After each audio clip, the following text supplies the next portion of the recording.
બનાસકાંઠામાં ગેરકાનૂની લકી ડ્રોનો મામલો વધુ એટલા માટે વિકરાળ બન્યો છે કારણ કે હજારો ફરિયાદ બાદ પણ આ લકી ડ્રો હવે બંધ થવાનું નામ નથી લેતો। બનાસકાંઠામાં ગેરકાનૂની લકી ડ્રો મામલો અશોક માળી લજવવાને બદલે વધુ ગાજે છે। ફરિયાદીઓને ધમકી આપી હોવાનો પણ આરોપ છે। ફરિયાદીઓને વિરોધ કરતા હોવાથી અશોક માળીએ ધમકી આપી છે। લકી ડ્રોના માસ્ટર માઇન્ડ સામે વધુ એક ફરિયાદ અને જે ફરિયાદ કરે છે તેની ધમકી પણ આપવામાં આવે છે અશોક માળી દ્વારા।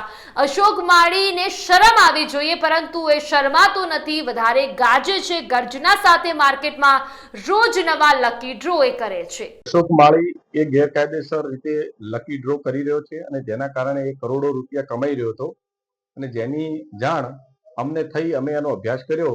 ત્યારબાદ અમે જિલ્લા કલેક્ટર સાહેબ અને જિલ્લા પોલીસ વડા બનાસકાંઠાને લેખિત રજૂઆત કરી અને જેના આધારે મને ડીવાયએસપી કચેરી થરાદથી મને બોલાવવામાં આવ્યો કે તમારું નિવેદન લેવાનું છે અને મારા નિવેદન લીધા બાદ મને મુખ્ય અરજદાર બનાવી અને ડીવાયએસપી વારોતરિયા સાહેબ પોતે ફરિયાદી બન્યા અને આ લકી ડ્રોનો કૌભાંડી અશોક માળી વિરુદ્ધ ફરિયાદ દાખલ થઈ।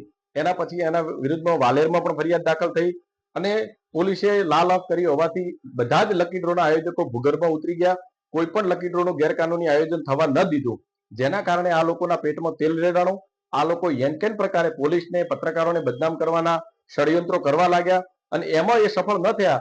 એટલા માટે આજે એ લોકો સવારે લાખણી ખાતે મારી ઓફિસે હું અને મારા મિત્ર બંને બેઠા હતા। એ વખતે આ અશોક માળી અને એક રડમલ પુરોહિત બે માણસો સાથે બે લોકો સાથે અહીંયા આવ્યા અને મો અશોક માળીના ચહેરા ઉપરથી મેં એને જોઈ લીધો, કારણ કે મેં એને અનેક વખત મીડિયામાં જોયો હતો, ઇન્સ્ટાગ્રામમાં, એટલે હું એને ઓળખી ગયો કે અશોક માળી છે। એટલે મેં એને બેસવાનું કીધું એટલે એને કીધું તમે બેસે, હું કઈ રાખ્યું નથી, બરાબર। હું અશોક માળી, હું આટલા દિવસ તો તમને મને લકી ડ્રોના કિંગ તરીકે ઓળખતા હતા, પણ હવે તમને આજે કહી દઉં છું કે હું માત્ર લકી ડ્રોનો કિંગ નથી, હું ગુંડાઓનો પણ કિંગ છું। મારી એટલી મોટી ગેંગ છે કે જે ગુજરાત અને રાજસ્થાનમાં ફેલાયેલી છે, બરાબર।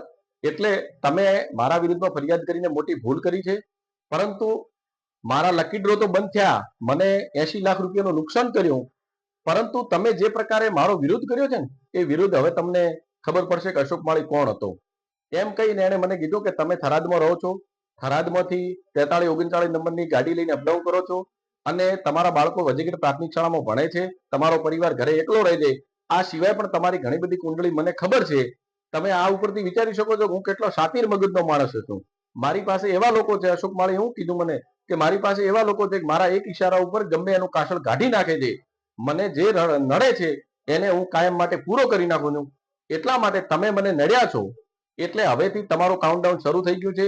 મારા માણસો તમારા ઉપર વોચ રાખીને જ બેઠા છે, ગમે ત્યારે ગમે ત્યાં તમારા ઉપર હુમલો થશે, તમારી હત્યા થઈ જશે, તમારાથી એક્સિડન્ટ કરવામાં આવશે અથવા તમારા બાળકોનું અપહરણ થઈ જશે, પરિવાર ઉપર કોઈ પણ પ્રકારનો અમે નાના મોટો હુમલો કરશું, કારણ કે તમને હેરાન કરવા માટે। તમે અમને હેરાન કર્યા છે, તમે અમને બદનામ કર્યા છે, એટલે હવે અમે કશું બાકી રાખવાના નથી, કારણ કે હું પણ એક ગુંડો જ છું, ખાલી માત્ર નામ જ મારો નથી, બાકી હું પણ એક ગુંડો છું।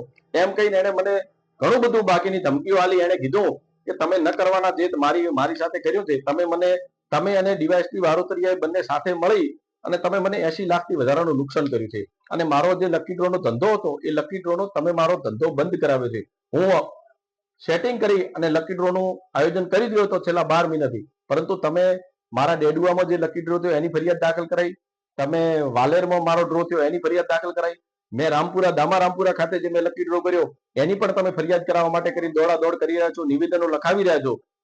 અને મારો મોરથલ ગામે ડ્રો હતો તો એમાં પણ તમે પોલીસ મેલી મૂકી અને મારો ડ્રો થવા દીધો નથી, પરંતુ હવે મારો જે થવાનું હતું તો થઈ ગયું, પણ હવે આજથી તમારું કાઉન્ટડાઉન શરૂ।